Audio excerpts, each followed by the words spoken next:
We're busy planning for season 2 of the Journey Continues podcast, and since August is National Minority Donor Awareness Month, we're sharing some of our favorite episodes from season 1. Pam had a good heart emotionally, but it was failing her physically, and she didn't have long to live. In stepped Emma with the difficult decision to donate her beloved 20-year-old son, Mario's heart, a choice that will bring them all together forever. The best choice I ever made in my life is to let my baby live on. Oh, Emma, I thank God for you. Thank you. We will never let you go because I'm here and Mario's here. He just is in me. That's Pam Morris Walton and Emma O'Neill, mother of Mario Cousins, declared brain dead after being shot in the head by a stranger in 2016. As a result, the lives of 7 strangers were saved. Welcome to The Journey Continues, a podcast committed to promoting kidney health and organ donation through powerful stories. I'm your host, Monica Fox, kidney transplant recipient and Director of Outreach and Government Relations for the National Kidney Foundation of Illinois. This series will feature the journeys of kidney patients, living donors, transplant recipients, donor families, and industry experts who continue to educate the community through their own experiences and stories. We hope that you find inspiration, understanding, and motivation to register as an organ donor or consider living donation. The journey continues. This time out, I'll be talking to Emma and Pam. Before we get into it, though, a quick note. Organ donation and transplant experiences touch on a lot of spiritual emotions. You'll hear us all get a little emotional and a little religious in this discussion. Please know the National Kidney Foundation of Illinois is committed to saving lives regardless of religion, race, color, sex, or any other legally protected statuses. Okay, we begin our conversation as I asked Emma to tell me about Mario and what made him so special. First of all, the first thing made him so special because he was the first love of my life, my firstborn. Came out kind-hearted as ever. I always had a kind heart. Like he always loved to give. He always been a family person. And he was also self-oriented. Like he was a self person. Like he never bothered nobody. He managed his own business. Not to say that he was no different from the next teenage kid coming up. He did typical things. He got in trouble as well. But he was respectful. He was just my heart, my love. Like he was my everything. Oh, I wish I had known him. So I know that, it was just a very difficult time. How did you decide to donate Mario's organs? Well, it was a hard decision, but they gave me the option to keep him for one more day so they can like test or whatever they had to do. Like I'm not for sure like what they had to do, but they was telling me how like he was so strong, his body was so strong, his organs were so healthy, and like they was telling me his situation, like he brain dead, he's gone, like, and my baby was an organ donor anyway. So he had made the decision to be an organ donor himself. He had already made a decision, and he used to always say he always wanted to be cremated and just give everything else away. So did that make that decision easier for you? No, no, I'm not gonna never say that it made it easier for me because I don't think that's an easy decision for anyone, whether he was for it or not. Like that was definitely a hard decision to make because I was losing my child. I had the option to either look at my son, which I knew he would not like that. He would have never wanted that state. So when they gave me the option to leave him in a vegetable state or get a complete bill of health to 7 other people, I knew my baby choice would have been to get them other 7 people a complete bill of health than to leave me in this state right here where I can't do nothing. Like I'm just a vegetable. Like I don't even know I'm here. I feel like everything is done for a purpose. I think everything, like the world is shaped at a purpose. And my son was the same way. Like we looked at things in like the same way. We was so connected. And I know his option would have been let them live their life to the fullest. His expiration date had came, and it ain't like he had not lived his life, the short life. Even though it was a short life, he had definitely had a beautiful life. It sounds like he had a life full of love and that he had given Yeah. so much love, and that he knew that he had a purpose and he was willing to live on through others. And that is just so remarkable, that a young man of his age, had made that decision for himself. I do understand as a mother that no matter what, it was a very difficult time for you. And I just want to applaud your strength and your courage to have made that decision and to continue to share his story and to keep his legacy alive. And I thank you for that. You're welcome. Beautiful. So, what advice or words of wisdom would you give to other parents who are in a similar situation that you were in? What I definitely would tell them, like, yes, it is a hard decision. Yes, you will have doubts about it. Like, who wouldn't?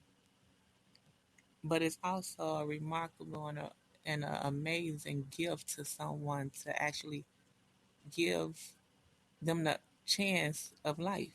Like, that's an amazing feeling.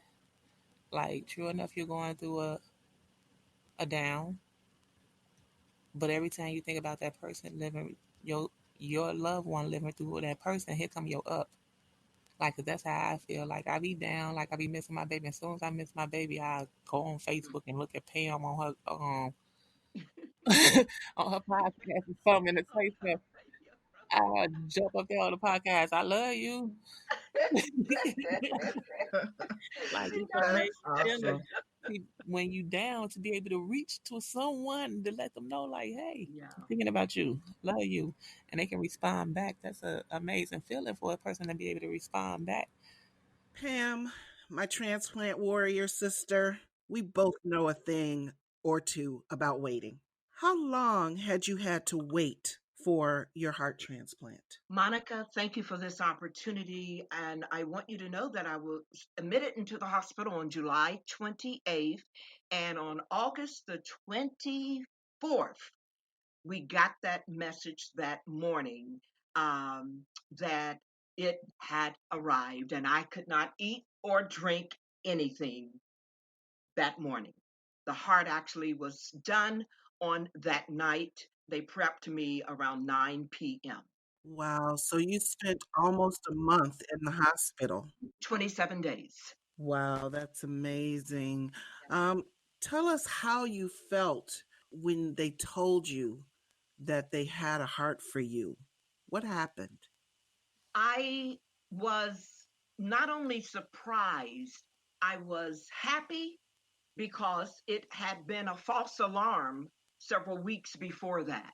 And it just wasn't the right to move forward. And a little disappointing, but I was okay because I was told that you will get the right heart. Don't worry, you will get the right heart. So I don't know exactly what it was with the numbers or the blood or something, but when it did happen, I was better than happy because I needed a new heart.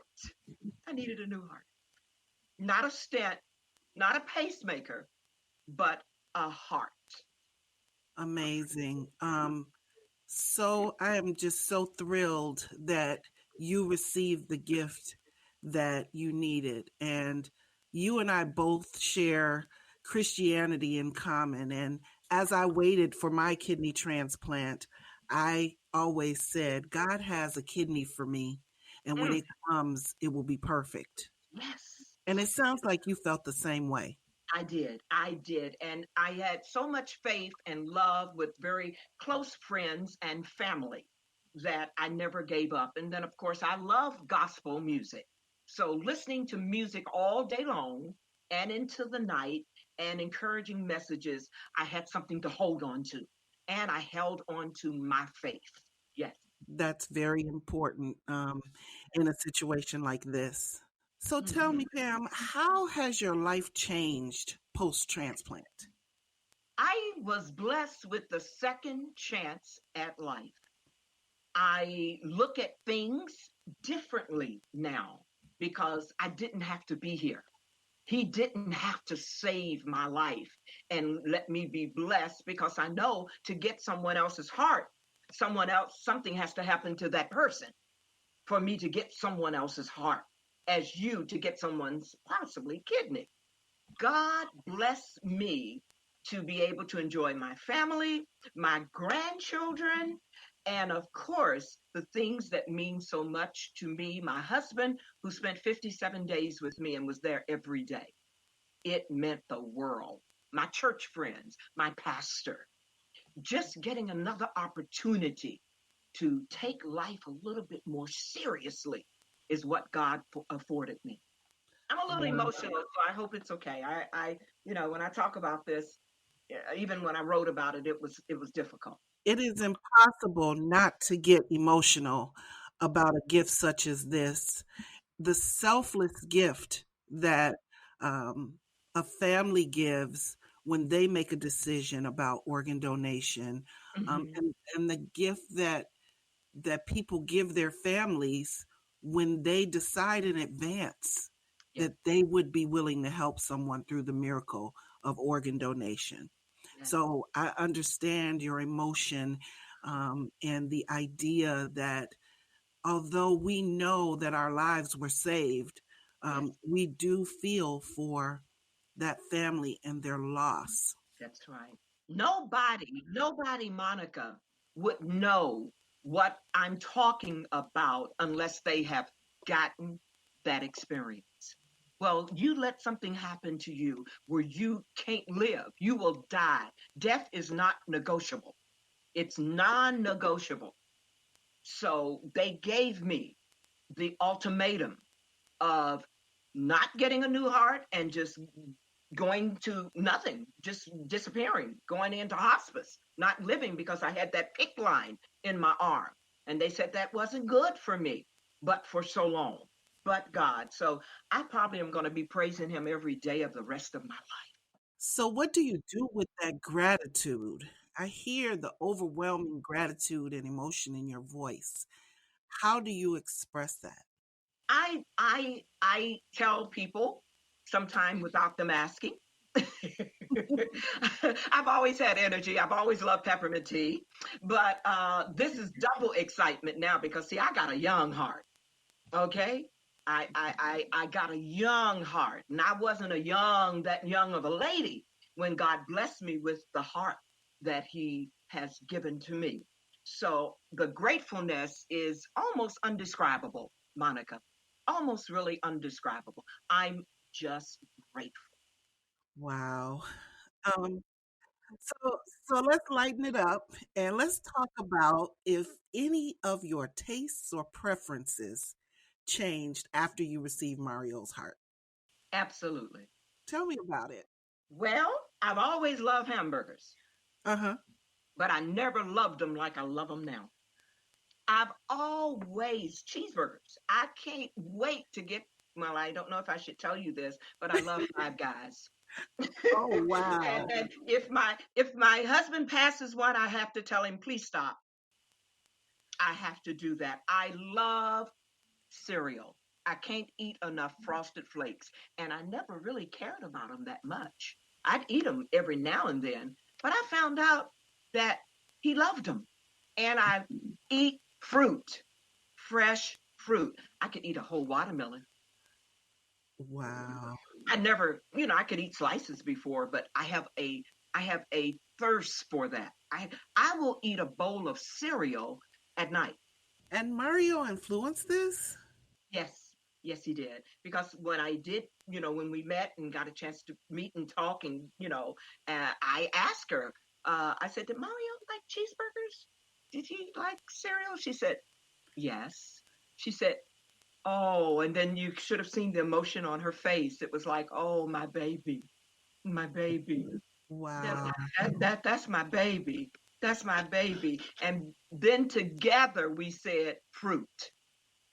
Together those words came out. And she said, "There's something else he loved." And together we said fruit. I said, "Yes, I can't get enough fruit. I mean, I can eat blueberries and strawberries and raspberries without stopping." And never had that urge to do that before in my life. It was okay. I would eat, if they're serving it or something. But now, I cannot get enough of it. And when I tell you about cornflakes, I'm sorry, frosted flakes, Mm-hmm. I will eat them for lunch, breakfast, and dinner. And my husband said, "Are you okay?" I said, "Yes, we fine." So that brings me to a question for both you and Emma. I'd love for you to tell me about how you both met. Oh wow. We met at a gathering in Naperville. Was it Naperville or Itasca? Itasca at the Gift of Hope office. Oh yes, we left. Hmm. The We headquarters. met at the foundation, Hmm. at the organization for Gift of Hope Hmm. in Itasca. They had gave me an option. They had just sent me a whole bunch of letters. Like they were sending me letters because, true enough, yes, I was in a depressive state at the time because I had lost my son, and then I had lost like two of them at the same time because one bit had got incarcerated for the situation, and one had got buried. So I was like in a real hurt situation at the time. But I got letters like, and all I kept thinking about was my babies ain't got no kids, I ain't got no grandkids. Like our family line was cut off. Like my baby didn't have no family line, and like that was my only thing that I was saying. Like my baby didn't even get a chance to have no family. So out of the blue, Renata called me. She asked me how you doing and everything, and I'm like, getting through. And She that's was Renata from Gift of Hope Donor Family Services. Yeah, she called me and she asked me like, I have a lot of letters and can on that they didn't wrote and from families, some families who are different nationalities, they couldn't speak English, but she had interpreters that was gonna explain to me what they were saying, and they were so grateful and it was like so overwhelming. And the crazy part about it was their grandkids that sent me all the letters and stuff, and I was just up here like, Wow. oh wow, like it was just a whole bunch of kids came out of everywhere and said that they love me. Like I love you, thank you, thank Mario. My grandma, like their grandfather was still there and their father was still there, and I'm like, oh wow, and all the babies just sending me letters saying that they love me. And then one thing that really took me over, and I felt like that was the like best piece of my puzzle was Pam. Before I had to turn that plug off, all we was doing was trying to make sure that that heart stayed strong. And I made sure that heart was strong. It was at 100% and it never dropped. And I felt him squeeze my hand. That gave me a comfort of like he was pulling through. He was like he not leaving me. Like I'm not leaving you. I'm just coming Mm. through better for you. And like I tell Pam all the time, like I'm a church person. Like I love church. I love God. So I couldn't get my baby to go to church because he always think in order to go to church, he got to put on a suit. Like he ain't going in the church home without a suit. Like every time you say something about church, he like, man, I ain't got no suit. Mm. Mm. like, Mm. Mm. like he think the only way to get in the church was a suit. So I was telling Pam, I couldn't get my baby up in the church home. Mm. None of where my baby at And now I stay up in the church. in the church home. So, what is your relationship like now? We conversate on a daily basis, pretty much daily. we get Yeah, texted we're pretty too. close. So we text daily or conversate daily and maybe meet up like during our Memorial time, like next month, like we normally gather around next month. So, it Um, sounds like you two are connected at the heart. yeah, Yes. yeah, I think we are. definitely. Yeah, yeah, It's yeah, like we think about each other at the same time. Like when I'm thinking about her, she thinks about me. Like our yeah. texts come through seconds apart. Like, hey, Justin's thinking about you. Like we came through together. And I always say in my texts, Monica, I always say from us. Well, I'm almost in tears. You know, you weren't supposed to do that to me. I have on makeup. Emma. You have me Well, crying. this is such a beautiful and moving story. I'm sure there's probably not a dry eye of those who are listening. Um, Emma, do you have a relationship with the other organ recipients? Well, I think one passed away, but not due to the organ Mhm. situation. I think it's like one or two passed away, but it wasn't due to the transplant situation. It was due to other underlying problems. But the other five, like they are Hispanic, so therefore like they send emails and I get correspondence from Renata on how they doing and hey and hi because we we can't communicate with each other. Like They don't speak English. It seems like, out of a tragedy really came triumph. And Mario lives on. I'm living. I'm living because There you Mario is still triumph. He's still triumph because he's here, because he's in me. there you go. Like it's amazing feeling. That feeling is Yeah, amazing. You can get a yeah, response from that person. yeah, yeah. He's in me. He's That in me. is beautiful. And Yeah. Emma, I have to share that my donor was a man the same age as me, and he had a daughter. His Mm, daughter is the same age as my daughter, and she mm. said those same things to me. That whenever she was feeling down, she would just go to my Facebook page and see me and see how grateful I am and see what I was doing and and that would lift her up. All it takes is a Wow. smile. Like you look at me like, look at my baby smiling. Like Wow. take it away. What a blessing. What a blessing. So, any closing thoughts that you either of you would like to share? It's the best choice I ever made in my life is to let my baby live on. Oh my God. Mm. Oh, Emma. I thank God for you. Thank you. We will never let you go because I'm here and Mario's here. He just is in me. Yeah. Well, Mario's spirit has certainly captured me in this interview. And Whew. again, I say I wish I knew him, but his spirit clearly lives on through Pam, and I can feel it. And Emma, again, you are in my thoughts and prayers Thank daily. you. Once I got Pam, I'm gonna be all right. Thank you, Emma. And I'm going to be all right because you gave me Mario. Emma and Pam, thank you so much for Oh, speaking God. with us today and for sharing your powerful story. Mm. Mario's name and story will never be forgotten. August is National Minority Donor Awareness Month, and almost 65% of the more than 4,000 Illinois residents waiting for a life-saving organ transplant are people of color. At the National Kidney Foundation of Illinois, we believe that transplant is the best treatment for kidney failure. Therefore, we work diligently to improve these statistics. You can help us change these statistics by considering organ donation. This podcast will continue to share stories of selflessness, hope, and new life.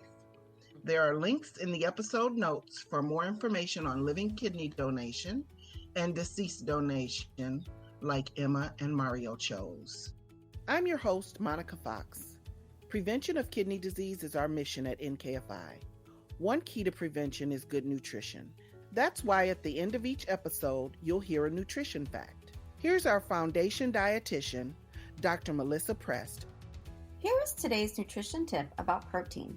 Protein is one of the 3 macronutrients. Its main roles are to support body tissue and muscle growth and to provide energy. If you are someone living with chronic kidney disease, or commonly referred to as CKD, the amount and type of protein is important. In the middle to late stages of CKD, go for plant-based protein swaps like legumes, nuts, seeds, or tofu in place of meat, poultry, pork, fish, and seafood. Serve up a protein portion that is about half the size of the palm of your hand. If you are someone being treated with dialysis, talk with your facility dietitian about your protein needs. You will typically go with the full size or a little larger than the palm of your hand to replace the protein you lose with each treatment. If you are post-transplant or if you are someone who has not been diagnosed with CKD, fill about a quarter of your plate with your protein of your choice. With today's nutrition tip, I'm Melissa Prest, a registered dietitian nutritionist and the foundation dietitian for the National Kidney Foundation of Illinois. The Journey Continues is brought to you by the National Kidney Foundation of Illinois and is sponsored by Donate Life Illinois. To learn more about kidney disease and living donation, visit www.nkfi.org. To register to become an eye, tissue, and organ donor, visit lifegoeson.com. If you enjoyed what you heard today, please subscribe to and leave a review for The Journey Continues in Apple Podcasts or wherever you like to listen.